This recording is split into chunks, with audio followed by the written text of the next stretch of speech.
SeizYourBusiness.com podcast with Tony Rourke and Kevin O'Flaherty. SeizYourBusiness.com, making you money. Share it on Facebook, share it on LinkedIn, Twitter, our blog, YouTube videos, listen to our podcast. It's so hot that it's burning up the stereo. Welcome to the SeizYourBusiness.com podcast, coming to you from our speakeasy in lovely downtown Downers Grove, Illinois. Our guest today is Ken Adams from sipcalmcom. Our hosts are Kevin O'Flaherty from O'Flaherty Law and myself, Tony Rourke from ADR Business Resource Group. If you find the podcast helpful, or if you want to help us, we would appreciate it if you would review us on iTunes or share our podcast on social media. So without further ado, I'll hand this off to Kevin.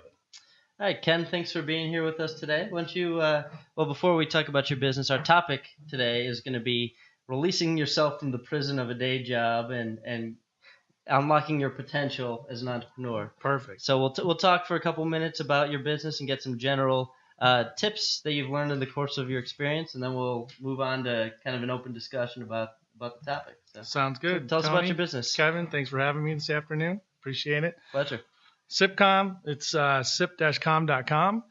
What we do is consulting services for multiple types of businesses, whether it's telecommunications, managed IT services, entrepreneur just starting into a new venture. So what we find out there is that most people have an idea, they start a business, they're good at the one thing that they do, but they don't know how to put all the rest of the pieces together. So that's where we come in, and we partner with multiple different companies. So we kind of approach it as the business in a box model. We'll come to you with our peeps in the background, and we'll teach you how to run your business and give you the services and facilities and any of the help that you need to get you up and running and get you to a plateau where you can actually hire your own employees, you can move on to the next level, and you as the business owner can continue to focus on what you do best, whether it's creating a widget or selling the widget or talking.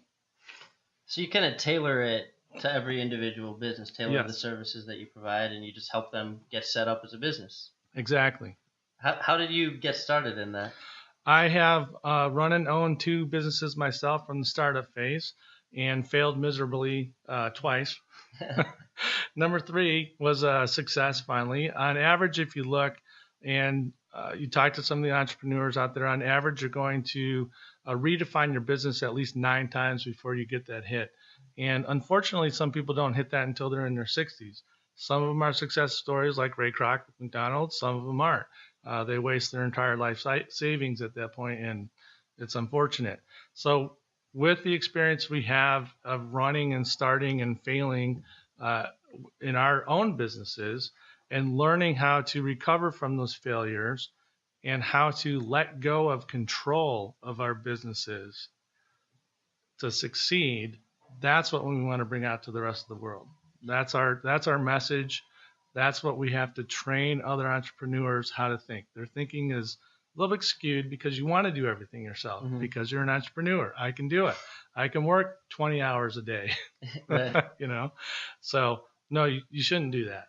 Have you ever read the E-Myth book? Yes, of course I have. So it sounds like that's your philosophy. The E-Myth talks about working in your business less so that you can work on your business. Absolutely. And delegating and systematizing things. Yeah, and my second favorite book is The 4-Hour Workweek.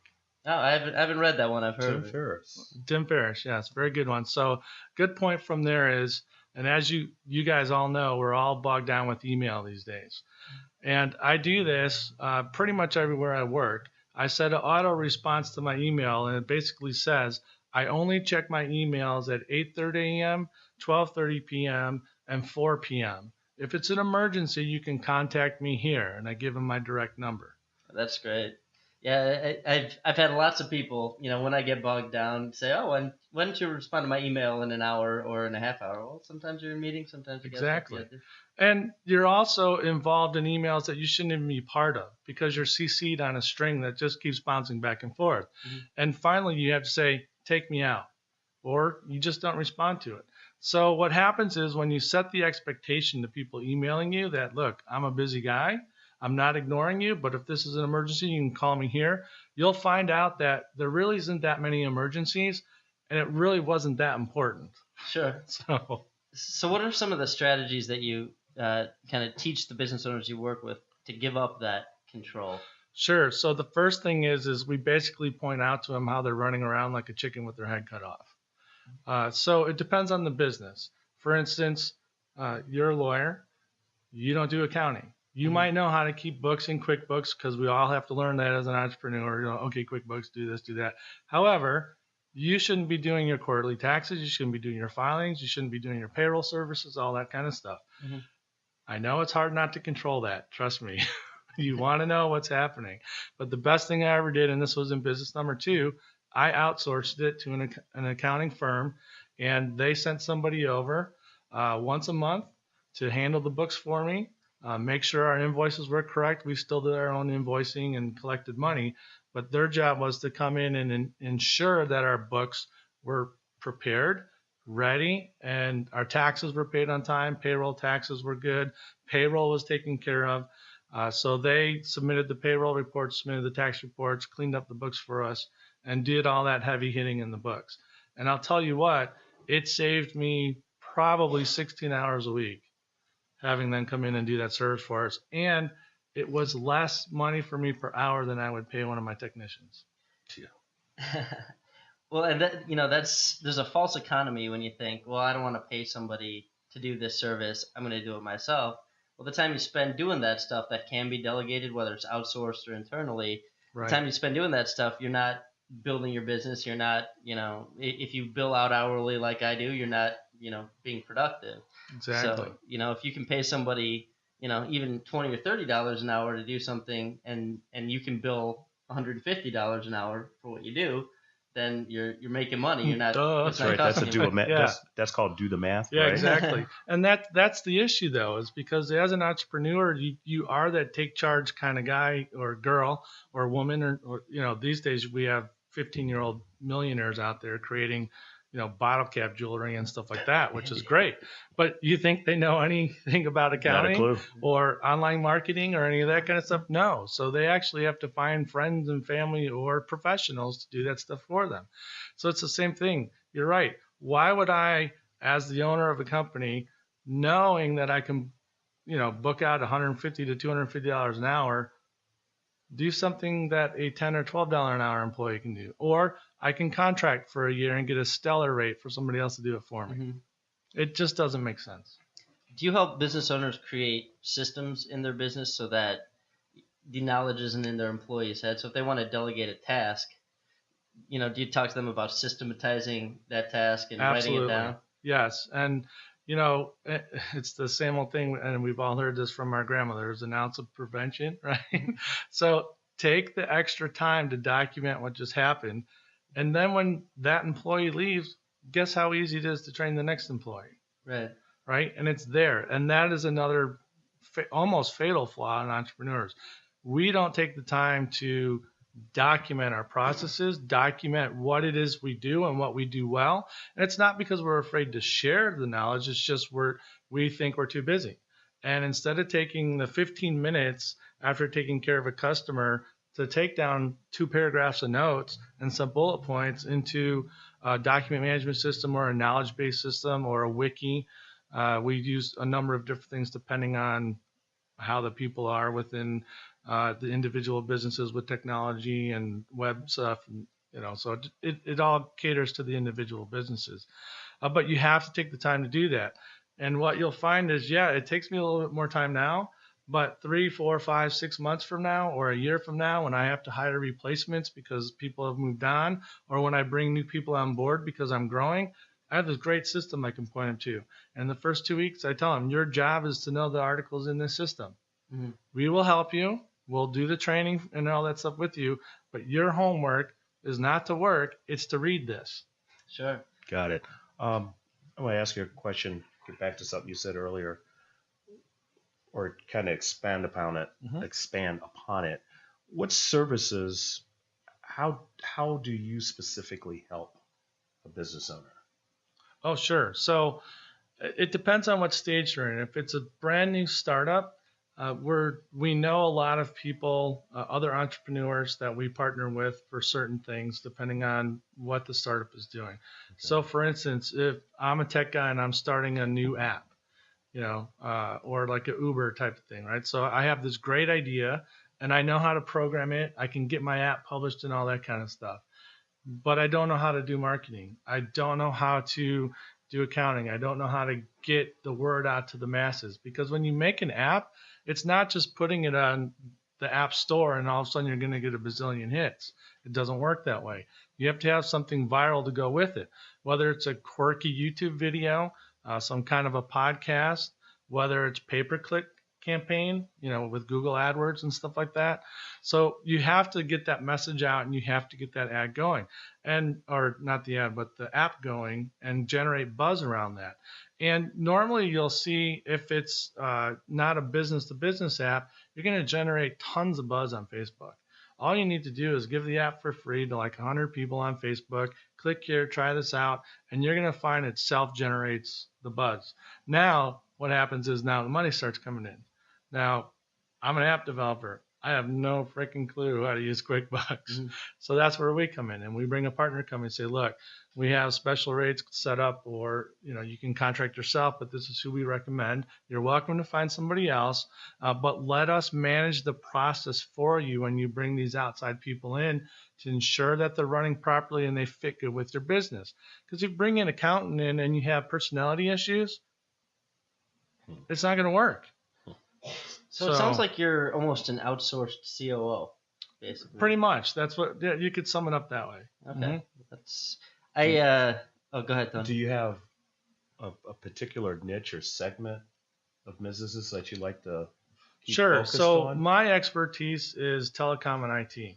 Okay. So I love it when a tech company comes to us and says, look, we've hit a plateau. We don't know how to grow to the next level. Or, hey, we want to start up. This is our startup budget. What can we do within this budget? Those are the kinds of projects that I like, because I'll go in and I'll find all these bits and pieces and I'll get them set up, and I can give them telephone, voice over IP services, telephone services.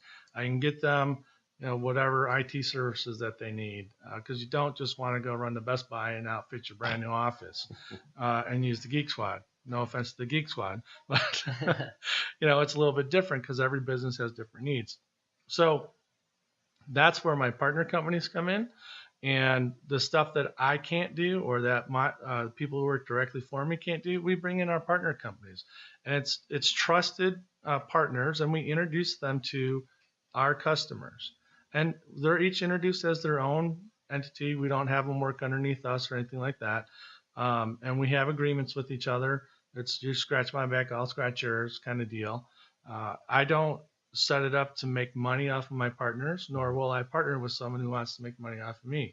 We're in this for, you could say, the greater good. We all make money off of it, sure, but we also are trying to ensure that you, as a new business owner or a fledgling business who's kind of reached their plateau, succeeds. Because if you succeed, the rest of us succeed. If you don't, I'm out of business. That's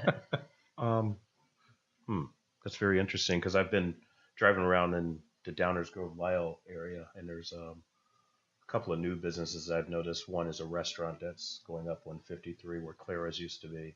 So do you work with restaurant owners? Because that seems like to be a good target, because that's one of those ones, man, they only got 3 to 6 months to make it or break it. And that's it. And they're gone. So on that side, the expertise that I could bring there personally would be the most value savings as far as the point of sale systems, their phone services, online reservation services, online ordering services. Okay. And then I would have to bring in partner companies for the rest, because my background is not the restaurant industry. Although I'll frequent the restaurant in the first 6 months.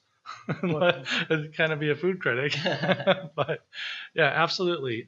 It really, when you look at what we do, you can actually transcend almost any business model. It's not going to work for a mom and pop dry cleaner, because dry cleaner, or something like that. It has to be something where you have to draw attention to it, where you need to get the masses aware that, hey, there's this new business out there. And sure, you could do things with the Chamber of Commerce or some of these other clubs out there, but it doesn't generate the mass media that you need. It generates local media, which is good. And I'm all for Chamber of Commerce, and being active in the Chamber of Commerce is the key point. You don't just sign up and do nothing, otherwise nobody knows you. So what we do, okay, what are you going at? What audience, what genre are you going for? So again, even in a restaurant, it's the same thing. It's no different than the app developer, because the app developer is going for specific age groups. And in some cases, they are going for a specific genre of people, right? So are restaurants. So they're going after a specific clientele, and we can help them cater online advertising.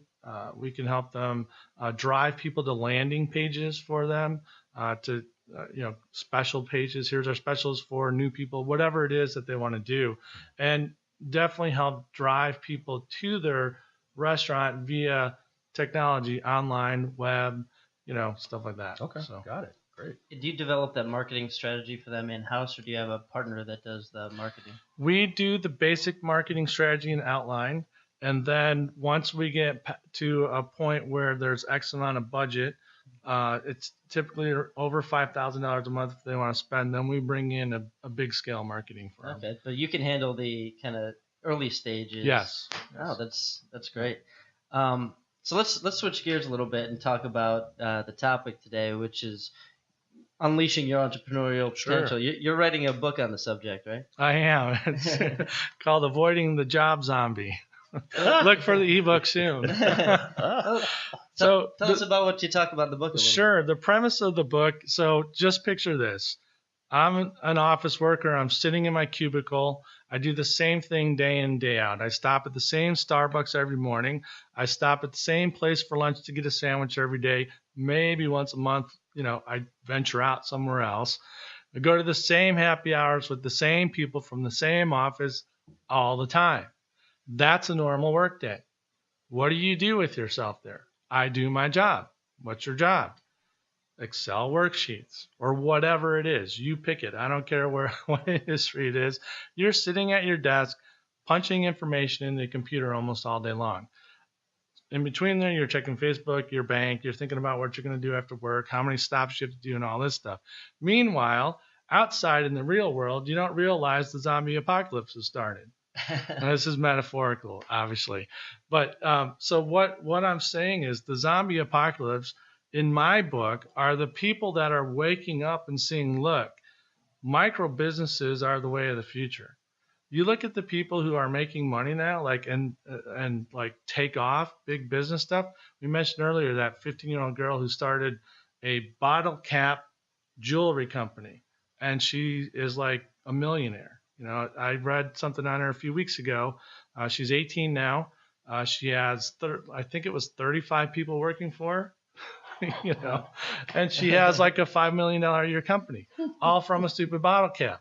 Okay. And it wasn't the bottle cap was great. It was she picked it up and said, I could do something with this. Her in her mind, she was thinking this is a good way to recycle things and all this stuff, and she turned it into a business. You see these things popping up all over the place, and it's because someone woke up in their cubicle and said, what am I doing? Why am I wasting my life doing this? In America, it's unfortunate because our school systems actually teach us to be what I call a worker bee. Train us to be employees. They train us to be good employees. So we go to work for the big companies so they can make more money. Great. They help the world go round. Very good for that. However, I don't remember the last statistic, but 80-something% of all the businesses are small businesses. Out of the small business owners, the percentage is even higher, somewhere close to 90%, that never finished college. And somewhere around 50-something% never even finished high school. So I have the statistics, in my book, so you can see them when I release it. But that's the statistics. I mean, if you look at that and walk around downtown Downers Grove, yeah, we have a couple chains, Yep. And they own 1, 2, or 3 restaurants or something like that. But these are all entrepreneur businesses here. Why is that? Because somebody had an idea and they said enough's enough. Or maybe what woke them up was they got laid off from that job they thought they'd have forever. From that education. that Exactly, trained them. from the education. So here's a question for both of you guys. Kevin, I know you're working in what you got your degree in, but out of your immediate friends, and immediate friends, typically you have 5 people that you're very close to, right? So out of that group of 5, how many of them are actually working in the field that they got their degree in? Very, very few. Exactly. Very, very few. So what was the point of all the education? Right. Well, and the way I think of myself, as the owner of a law firm, I really love law. I love practicing law, but the real education came from running the business, and I could set if for some reason I couldn't practice law tomorrow, I could set up another business selling a different widget. Exactly. And in 2008, when everything came crashing down and there weren't jobs for people, I think the landscape changed where everyone's got to be their own brand now. You can't rely on a steady 40-year career at one company. Absolutely. Well, I think it's getting so hard these days. I see these posts on Facebook where, especially that are African American oriented, where somebody's talking about, okay, how do we increase the wealth? And my argument has always been, well, get out of that job, because I don't know anybody, my 50 years around, or 50 times around the sun, I don't know anybody that had a job that is wealthy. Not one. You're correct. So job, it stands for Journey of the Broke. I'm sure you've read it in some of the books, or just under broke, whatever, however you want to say it.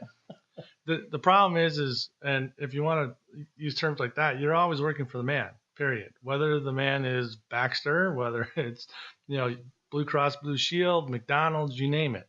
Mm-hmm.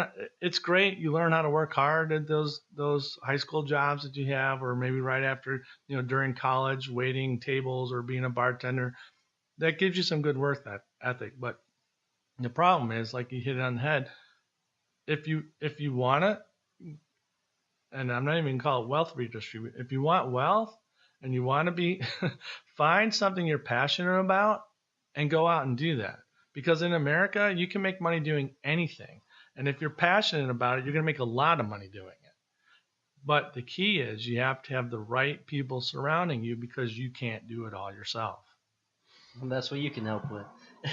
We try our best. Yes. This interview could go for hours, I fear, because he comes up with so many things that I just want to not question you, but question the rest of society. Sure, we could do a follow-up podcast and just ask questions to society. This is just one of these things I would just love to hear your opinion of. Sure. Okay? What is your opinion of? You ready? I'm ready. The whole minimum wage increase bandwagon that people are on, and what is your belief about how that's going to force business owners, mostly restaurants, to really kick up and get into the kiosk business? Well, you hit it right on the head. It's kind of a double-edged sword. It's kind of necessary because if you look at inflation versus wages, like minimum wages are still like 1960s if you actually look at it versus inflation. I'm not saying we're getting paid like the 1960s. Correct. I'm just saying if you look at it versus inflation and costs, that's about the pay scale that you're looking at. Okay. If you don't do something for that, unfortunately, you have people going further and further in poverty. But again, they could do something about it themselves. The unfortunate part about it, and I don't believe it should have happened. So my opinion is it should have stayed, and we shouldn't force minimum wages on private businesses, period. If you want to do that for government and public type entities like that, totally understand that. And it's probably needed in those kind of entities, but not in the private sector. Let the private sector do what the private sector does well. They generate a lot of money for the economy. And this isn't a political stance or anything like that. These local mom and pop businesses, guess what they do? They go buy stuff in the community for their business to resell. So they're helping the same communities that they're in. So let's take that. All right. Let's quote something from Hillary Clinton, which I rarely ever do. It takes a community. you know what? She's right. Not to raise a child, it doesn't take a community. It takes a community to actually make the community what it is. Okay. So if I have a business, a storefront business here, I sure would expect the other small business owners to buy my cupcakes from my bakery for their parties, because I'm going to go across the street and I'm going to buy my branded pens or whatever else I need from that guy. And I'm going to get my clothes cleaned at the cleaners 2 doors down. Or eat lunch there. Or eat lunch there. And I'm going to bring business clients there. And that's how you make it go around. You don't force higher wages mandated at the state or the federal level, because what happens is then I put these small businesses out of business. They can't afford it. Or I raise prices as a small business owner, and now every Friday night when I have people waiting to get in my restaurant, I have empty tables. So to circle back to the zombie apocalypse, when it's one thing to say, you know, I was laid off, I can't find a job anywhere, Sure. I'm going to start my own business. You know, I have a friend that's an attorney, that's in a cushy attorney job. He's got a ceiling on how far he can go in that company, and he's been talking for years. Yeah, you know, I'd love to start my own firm.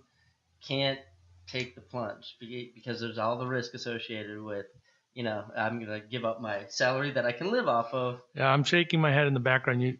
There's a video. Yeah, You'll be able to see it. They see it. What do you say to someone that says they're, you know, that's got the comfortable job and it would love to be an entrepreneur, but is afraid to take the plunge? Okay. Did anybody see The Secret Life of Walter Mitty? I did not. I did. I watched it the other day for the first time. Not the type of movie I would generally go see. It was on cable. It was free. So I turned it on. I was like, kind of interesting. What happens is he works at Life, the magazine, and basically they're out, you know, downsizing, getting rid of everybody. During all this going on, he's tracking down this one photographer because he lost a negative, and it was supposed to go on the last cover of Life magazine. So he goes on this tour around the world tracking down this photographer. And he's in Iceland. He's in, you know, Greenland. He's all over the place. Places he would never have gone in his life. So those people who say stuff like that, life is too short. You're going to wake up one day at 50-something years old and go, why did I waste my time riding a train to be a partner in a law firm, missing out on a whole bunch of important things in my kid's life, my wife's, whatever it is that's going on in your life. You miss things out because you're working up that corporate ladder. Get off your ass. Don't worry about the salary and go do it. Because if you're really passionate about it, you're going to make money. You'll be fine. All right, sure. If you want to be conservative, set up 6 months of savings. You know, put it in an emergency fund. Quit your job, you have 6 months cushion. In 6 months, if you think you can't make it, go back and get another job. Again, you're going to redefine or you're going to fail so many times in your business. And it could be, I failed to do my accounting right. It could be this, it could be that. I missed the mark on something. I hired the wrong people, but you will fail. The secret is fail quickly. That's something we talked about in our first podcast episode. But I think the other issue with, you know, making that leap, just jumping off that cliff and just, oh boy, here it comes.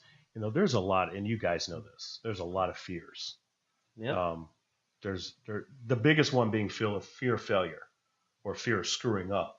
Like, full disclosure, I'm working on a website with this man, and people I'm using, it's been driving me bonkers. You know, and sometimes I have one of those moments. I feel like a flat out failure. I know I'm not, but you just feel that way. And I think, you know, we got to figure out how to help. How do we help somebody get over their fear so they'll make that leap? You're right. Because that's the heck with the money. I mean, I could go out and get a job right now with no problem. I don't want to, but I had to get over all my fears just to get to where Sure, I'm at. Absolutely. And that's the biggest thing is everybody's afraid of something. You know, when you're a kid, you're afraid of the dark, or you're afraid of the boogeyman, or you're whatever it is. There's fears that are out there. And then you realize that those fears are unfounded. As we get older, There's expectations set on us from family members, from the community, from people in our own peers, in the business world. They set expectations on you. And absolutely, on the back of your mind, you're always afraid of the failure. The difference is when you stand up and say, okay, yes, I'm afraid of the failure, but I'm going to do this anyways. I'm going to walk through the failure.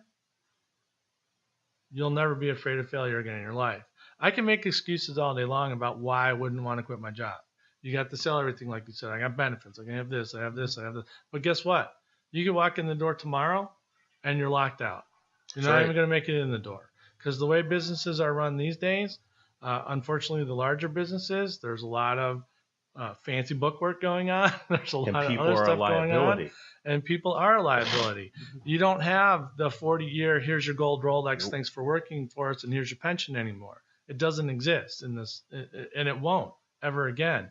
Those days are long gone. If you want that kind of stuff, you need to go to an emerging country. That's just now waking up to a lot of this stuff. So get over your fear and move to another country if you want a job, where you can work for 40 years. Otherwise, get over yourself. You're not going to die. Yeah. The worst case is, oh boy, I have to claim bankruptcy or something. So what? How many more years do you have left of your life? Get up and do it again. All right, Kevin, I'm going to go ahead and we need to do this 4 times a year, okay? Minimum, because this guy is rocking. Yeah. I love you have no faith in the job market anymore, do you? No, and again, when it's necessary, I will definitely go back to the job market. If I need to go somewhere for a year or two to get back on my feet or something because I failed, sure, I'll go back to the job market. I won't stay there long. Just do it to build capital for you. Exactly. It's just a short-term endeavor. It's just a short-term endeavor. That's nice. It. Absolutely. That's really cool. So, again, you can't be afraid, and it's not groveling or anything like that. And it's not going against who you are. It's an ends to a means, right? I had that backwards. It's a means to an end. So great. I failed in 2 businesses. I went back to the corporate world both times afterwards. I made some money, got my emergency fund together, and quit and went right back out and did it again. And I'll probably do it again like 7 more times, which is perfectly okay. And you're perfectly fine with that. I am, absolutely. That's I'm so comfortable with it. In fact, I encourage it. I love to, so, and I hear this argument all the time. Well, it takes a certain personality type. No, it doesn't. If you're sitting behind your desk saying that I would love to go out and do this, the only thing that's stopping you is you. It's not the salary. It's not the benefits. It's not your wife. It's not your kids. It's not your mom. It's you. You have a choice to make every day. You can choose to be the job zombie, stop at Starbucks, the same one you do every morning, go to the same place for lunch, go to the same happy hour with the same assholes that, excuse my language, that you work with, because you only go because you don't want to go home right away. Get home at 8 o'clock at night, eat a cold dinner, kiss your kids who are already in bed, and then get up and do it all over again the next day. Or you could get up the next day and say, I'm done with this. There's something I'm passionate about, and I'm going to go out and do it. You see it all the time. I mean, I don't know if you watched Apple's watch announcement yesterday or not, but they featured that lady who's trying to empower women, and she does marathons all over the world, and they gave her a watch for the health activities and all that stuff that are in the watch. So they brought her up on stage. So what happened is this lady woke up one day and said, corporate lady, all this stuff, said, I need to help empower women all over the world. And that's what she did, and that's what she's doing. And guess what? She's highly successful at it because she's passionate about it.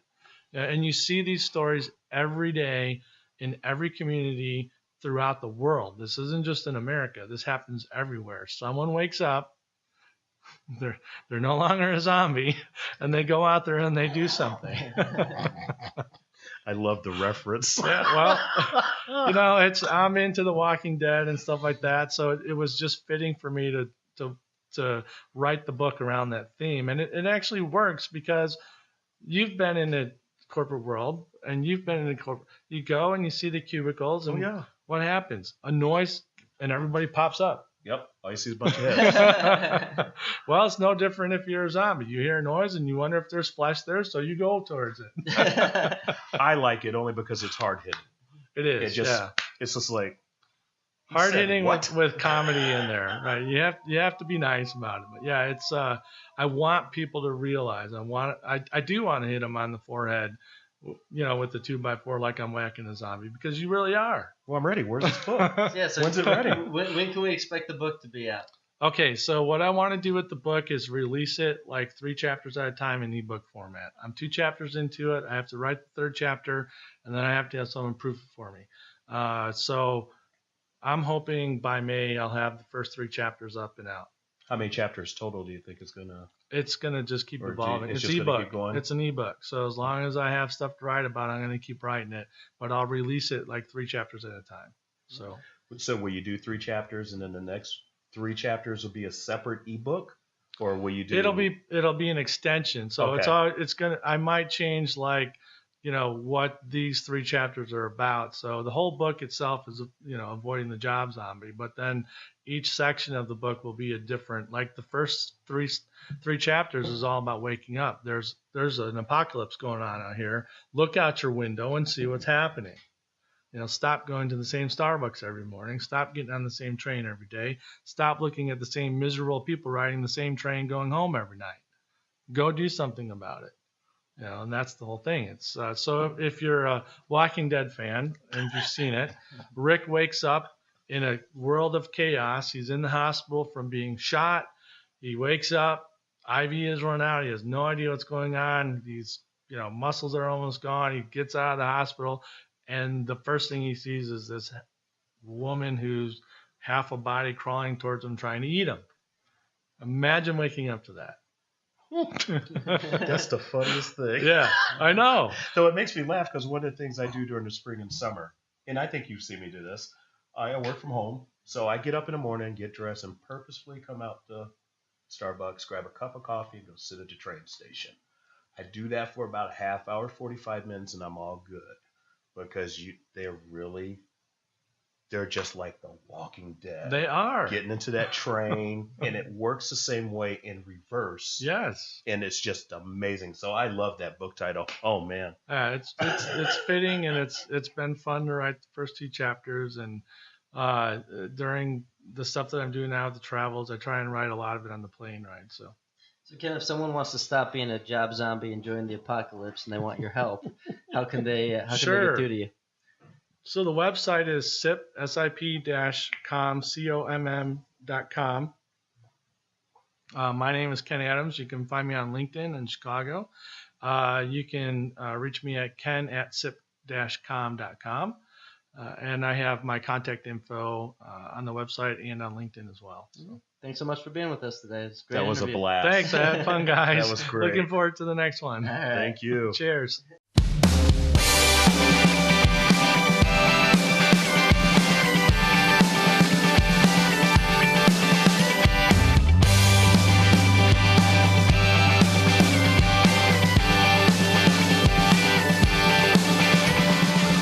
Fast forward Sunday morning when we flash back to Saturday.